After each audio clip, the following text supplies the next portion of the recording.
Hello বন্ধুরা, শখতরি চ্যানেলে তোমাদের অনেক স্বাগত ও ভালোবাসা জানিয়ে নতুন একটা রেসিপির ভিডিও নিয়ে চলে এসেছি। আজ বানাবো আমি চিকেন পাকোড়া। তো চিকেন পাকোড়া বানানোর জন্য আমি কিন্তু এখানে প্রথমে নিয়ে নিয়েছি 250 গ্রাম মতো চিকেন।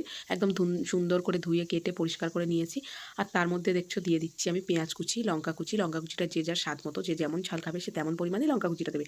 তো তারপরে দেখতে পেলেছি আমি লবণও দিয়ে দিলাম। তারপরে একে একে এখানে আমি কর্নফ্লাওয়ারও দিয়ে দিলাম 1.5 চামচ। তারপরে দেখতে পাচ্ছ বেসনও দিয়ে দিলাম 1.5 চামচ। তো তারপরে একটা ডিম কিন্তু ভেঙে দিয়ে দিলাম। তো ডিমটা কিন্তু তোমরা অবশ্যই পকোড়াতে দেবে, পকোড়া বানাতে কিন্তু ডিম অবশ্যই লাগবে।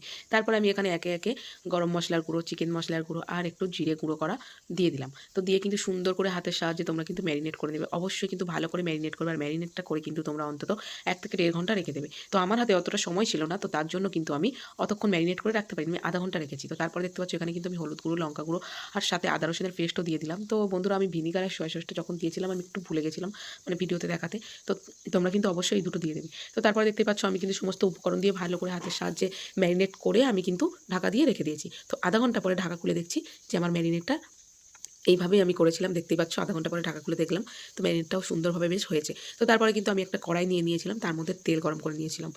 তো তারপরে দেখতেই পাচ্ছ একে একে কিন্তু আমি পকোড়াগুলোকে কড়ার মধ্যে সুন্দর করে ছেড়ে দিচ্ছি। তো অবশ্যই কিন্তু তোমরা একটু ডুবো তেলে ভাজবে। আমি কিন্তু তেল অনেকটা পরিমাণে দিয়েছি, ভিডিওতে হয়তো আমার একটুখানি তেল দেখাচ্ছে। তো অবশ্যই কিন্তু তোমরা পকোড়াটা ভাজার সময় গ্যাসটাকে একটু কমিয়ে দিয়েই ভাজবে, কারণ পকোড়ার ভেতরটা কিন্তু ভালো করে তাহলে সেদ্ধ হবে, আর না হলে কিন্তু কাঁচা কাঁচা রয়ে যাবে, তো হবে না। তো তারপরে দেখতেই পাচ্ছ আমি কিন্তু পকোড়াগুলোকে সুন্দর করে ভাজা শুরু করে দিয়েছি।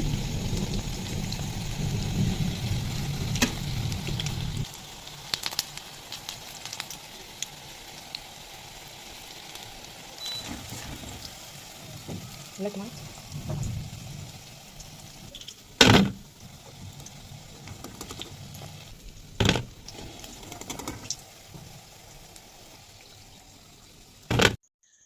তো বন্ধুরা, আবারও কিন্তু আমি সেম প্রসেসে পকোড়াগুলোকে সুন্দর করে তেলের মধ্যে ভেজে ফেলছি। তো তোমরাও কিন্তু এই রকমভাবে একদম লো ফ্লেমে পকোড়াগুলোকে সুন্দর করে ভাজবে। আর আমার পকোড়াগুলো যখন আমি ভাজছিলাম, সত্যি বলছি, খুব সুন্দর একটা স্মেল বেরিয়েছিল।